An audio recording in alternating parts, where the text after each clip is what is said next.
Hello everyone. In this video we will be covering the part second of human reproduction. Human reproduction is the chapter from class 12th CBSE biology, and part second of human reproduction is consist of detailed explanation of female reproductive system. Female reproductive system.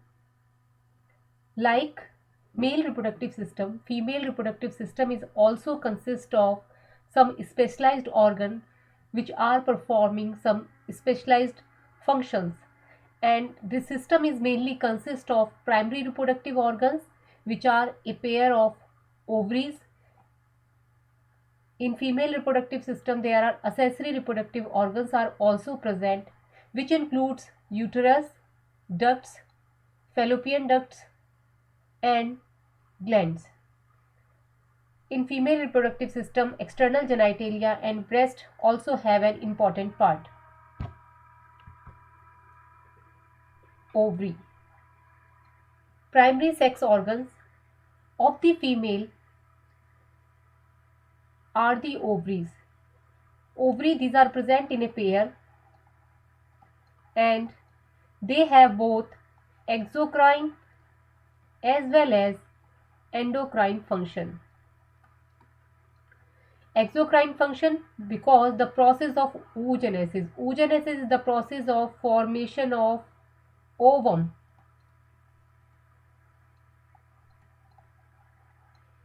takes place inside ovary. Second, the endocrine function because they also secrete female sex hormone. The important female sex hormone are estrogen and progesterone. These are very important hormones which are secreted in female reproductive system. Now the detailed explanation of ovaries.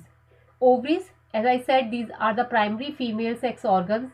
These are present in a pair and these have both endocrine as well as the exocrine function. Exocrine function because ovaries, the formation of ovum or the female gametes takes place inside the ovary, and they also secrete several steroid hormones which includes ovarian hormones, or which are known as the ovarian hormone, which include estrogen and progesterone. Now these ovaries, these are about the size and shape of an almond. The shape and size of ovary is like an almond. They are about 2 to 4 centimeter in length, and these ovaries are located one on each side of the lower abdomen. Below the abdomen, one on each side of the abdomen, these ovaries are present. Each ovary is about 2 to 4 centimeter in length and is connected to the pelvic wall and uterus by means of ligaments. So the ovaries, these lie in the lower part of the abdomen. These are held by broad ligament by double folds of peritoneum, and each ovary is connected by an ovarian ligament to the uterus. Each of the ovary is covered by a thin epithelium which encloses the ovarian stroma. We will be discussing the detailed diagram of the ovary, in which you will find the whole matrix of the ovary is divided into two zones. There is outer peripheral cortex and inner medullary part. This whole matrix of the ovary is known as the stroma.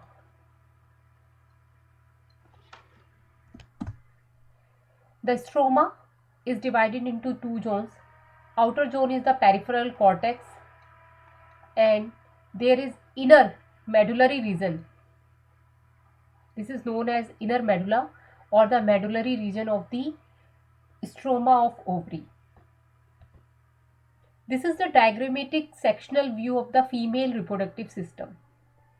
Here in this complete female reproductive system, you can see the structures or the organs which consist a female reproductive system. Female reproductive system, as I said, is consist of a pair of ovaries which are present lower to abdomen, one on each side. So this is one ovary and this is the another ovary. Now There is important fallopian tube. These are the oviducts. These are known as the oviduct. And isthmus, ampulla and infundibulum are the three regions of the fallopian tubes. Fallopian tube is a long tube of about 10 to 12 centimeter, and this is a long muscular tube. The function of the fallopian tube, as it conveys the egg from the ovary to the uterus, and it also provides the appropriate environment for the fertilization of ovum and sperm. Now, the important organ of another important organ of female reproductive system is uterus. Uterus is also known as the womb, in which the complete development of the embryo takes place, and it is located between the urinary bladder and rectum. This, you can see the shape of the uterus. It is actually a large pyriform highly elastic medium sac which is specialized for the development of the embryo. You can see here we can see a dome like structure. This dome like structure is the upper wide region, which is known as uterine fundus. So this uterine fundus is the main part of the uterus. It is the upper wider part, or it is in the form of dome shaped, and it receives the fallopian tube. Now there is upper cornea, which is known as cornua, and where the oviduct enters the uterus. Middle body is known as the corpus. This middle body is known as the corpus. The narrow below part of the uterus is the cervix, which is further projected into the vagina. So these are the four important parts of the uterus. Uterus consists of uterine fundus, there is cornea, there is corpus midden part, and the lower narrow part, narrow passage, which is projected into the vagina further, this is known as the cervix. So these are the parts of the uterus. And wall of the uterus is highly thick because the development of the embryo takes place inside the uterus. The wall of the uterus consists of endometrium, myometrium and perimetrium.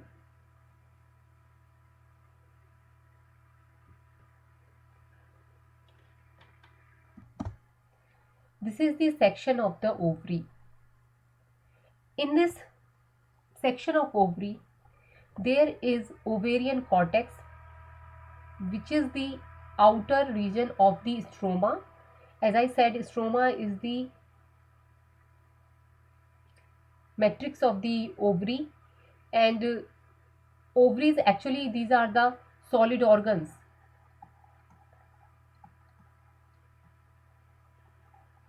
and it is consist of connective tissue, that is stroma. Now stroma is further divided into two zones. One is the ovarian cortex and another region is the ovarian medulla. Okay, so you can see here, this is the outer region is the ovarian cortex region, while this middle region is the ovarian medullary region. Now in this ovarian medulla, it contains many rounded or oval bodies which are called the ovarian or the Graafian follicles at various stages of development. Each follicle contains a large ovum which is surrounded by many layers of follicular cell. And these are the follicle cells of a maturing follicle which secrete estrogen into the blood.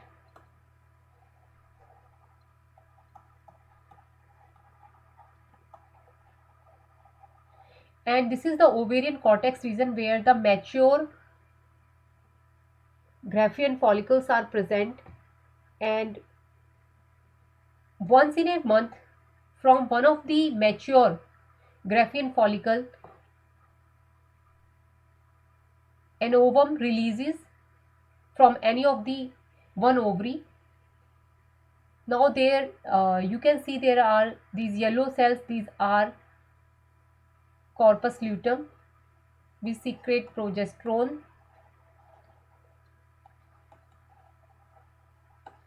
There are also the white bodies present in the ovarian cortex which represent the degenerated corpus luteum.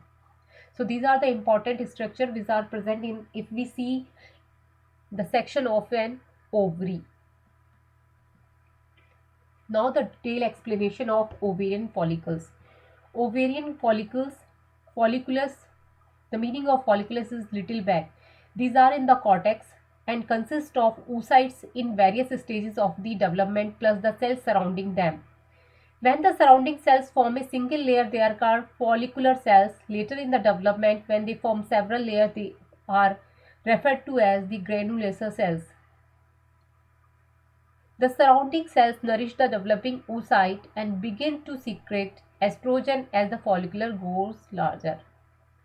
As I as I discussed in previous slide, with the help of the section of the ovary diagram, as I said, there are ovarian or the Graafian follicles are present, and the young and mature follicles are present in the cortex region, and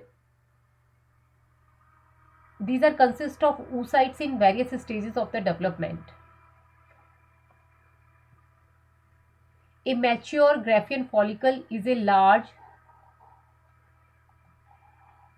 fluid-filled follicle that is ready to rupture and expel its secondary oocyte. This expulsion of the secondary oocyte from a mature Graafian follicle is known as ovulation. So ovulation is the releasing of the ovum from a mature Graafian follicle. A corpus luteum. We have seen yellow bodies in the cortex region of the ovarian stroma, and these yellow bodies are actually the corpus luteum. Corpus luteum contains the remnant of a mature follicle after ovulation. After the process of ovulation, when the ovum is released from once in a month from either of the one of the ovary, then there is the remnant of a mature follicle. So this remnant is represented by means of corpus luteum.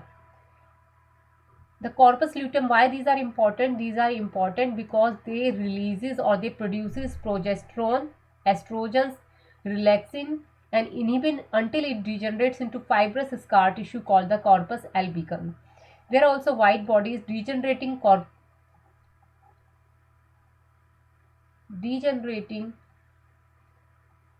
corpus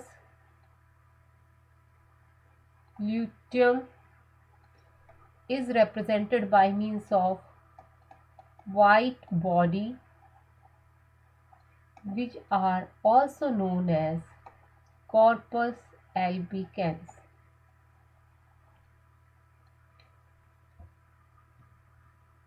Now, some of the accessory ducts are present in female reproductive system too. There are oviducts, which are the fallopian tubes, uterus and vagina. Fallopian tubes or the uterine tubes or the oviducts. Fallopian tubes are also known as the oviducts or the uterine tubes. Female have two fallopian tubes or the uterine tubes or the oviduct present above the both of the ovaries. You can see these are the fallopian tube, one this side and one this side, that extend laterally from the uterus. They extend laterally from the uterus. This is the uterus part of the female reproductive system. The tubes, these are actually muscular tubes which measure about 10 to 12 centimeter in length, lie within the folds of the broad ligament of the uterus. So these are present within the broad ligaments of the uterus. Each of the fallopian tubes consists of three parts. There is isthmus, ampulla and infundibulum. These are the three parts which consist a fallopian tube. The funnel-shaped portion of each tube called the infundibulum.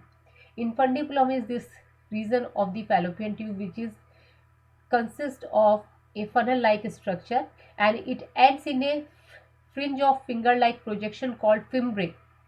The ends of the infundibulum is consist of finger-like projection which are known as fimbriae, one of which is attached to the lateral end of the ovary. One of the end of the fimbriae is attached to the lateral end of the ovary. Here also you can see fimbriae. The function of fimbriae, they help in ovum collection after the process of ovulation or after the releasing of the ovum. From the infundibulum, the uterine tube extends and attaches to the uterus. The infundibulum leads to the ampulla, which is the widest, longest portion, making up about the lateral 2/3 of its length. This is the ampullary region of the fallopian tube, and which is further followed by isthmus. The last part of the oviduct is the most short, narrow, and thick-walled portion with a narrow lumen that joins the uterus. So, uterus, the part of the fallopian tubes which is in direct contact with uterus, is the last part. Now, uterus. Uterus, it is also known as the womb of the female reproductive system. A single uterus is present in a female reproductive system. It serves as part of the pathway for sperm deposit in vagina to reach the uterine tubes. The process of fertilization takes place in these fallopian tubes, and it is the path from the vagina. The entry of the sperm takes place from here during the process of copulation, and it serves as part of the path for sperm deposit in the vagina to reach the uterine tubes. It is also the site of implantation of a fertilized ovum. Once the ovum is fertilized, or once the fusion of the ovum and the sperm takes place, then the further development of the whole embryo or the fetus during the complete pregnancy period takes place inside the uterus. So it is the site of implantation of a fertilized ovum. During reproductive cycles where implantation does not occur, the uterus is the source of menstruation flow. If there is no fertilization of ovum and sperm, then the regular menstruation cycle or the menstruation flow takes place from this uterus. Now, uterus, it is a pear-shaped structure whose wall is composed of outer wall, middle wall, and the inner wall. Outer wall is perimetrium, middle one is the myometrium, and the inner wall of the uterus is the endometrium. The thickest layer out of the 3 layers of the uterus is the myometrium. It contains areolar connective tissue. Need to remember these. And smooth muscle fibers. In endometrium, the upper 2/3 part has simple columnar epithelium, while the lower 1/3 part had stratified squamous epithelium. Also important. The neck of the uterus called cervix. This is the narrow lowermost part of the uterus which directly open into the vagina, which lie between urinary bladder and the rectum. So lowermost part of the uterus is the cervix, which is further projected into the vagina of the female reproductive system. Female external genitalia. Female external genitalia, it includes mons pubis, labia majora, labia minora, hymen, and clitoris. So these are the important organs of the female external genitalia. Mons pubis, it is the cushion of fatty tissue covered by skin and pubic hair. Labia majora are fleshy fold of tissue which extend down from the mons pubis and surround the vaginal opening. So these are mons pubis, labia majora, labia minora, hymen, and clitoris. These are all the part of the female external genitalia. Vagina, it is lined with stratified squamous epithelium. You need to remember all these. The lining of the internal organs of the female reproductive system as well as male reproductive system. Sometimes the question has been asked from these. There you may find a direct question. The bacteria which harbor vaginal passages secrete lactic acid to maintain low pH for inhibiting the growth of pathogens.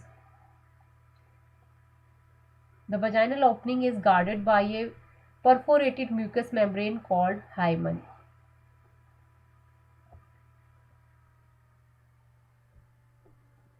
Labia minora, as I discussed, these are paired fold of tissue under the labia majora.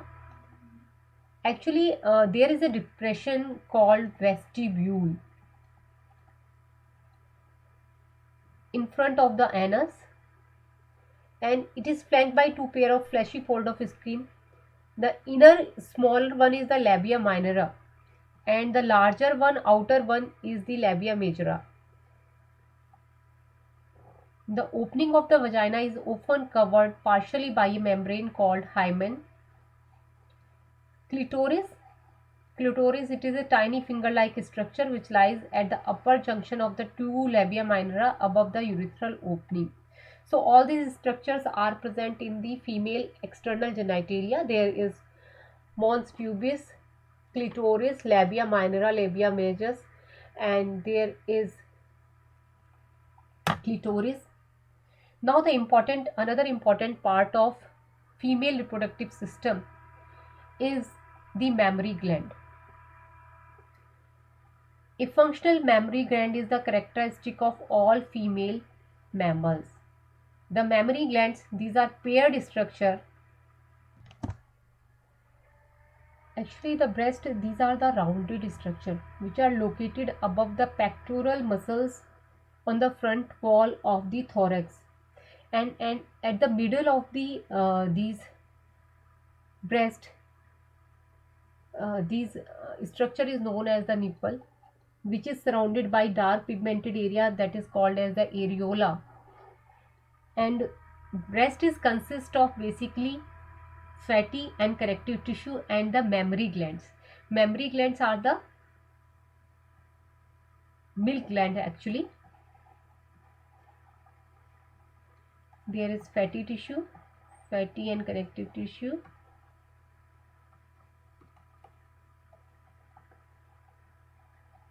and these are the mammary glands.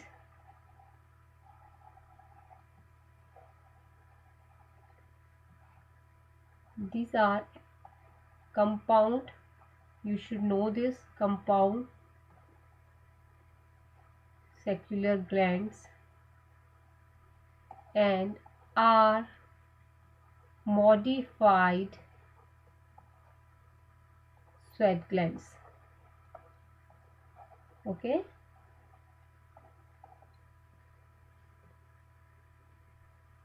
These glands open on the nipple by means of the lactiferous ducts.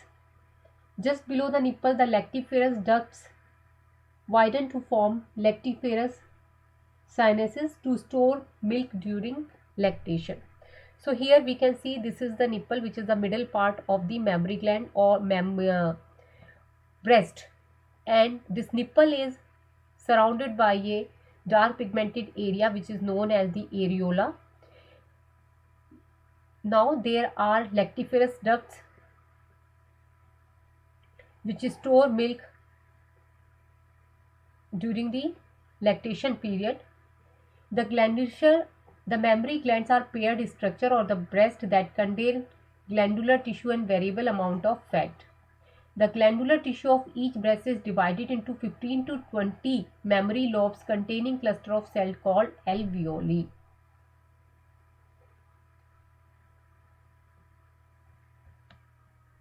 The cells of alveoli secrete milk which is stored in the cavities of alveoli. Now alveoli open into the mammary tubules. So important structure present in the breast are the lactiferous sinuses. There is a nipple, middle one, areolar, the dark skin area, and there are mammary alveoli which secrete the milk and which is stored into the lemens of the alveoli. So this is all about the female reproductive system. Thank you so much, guys.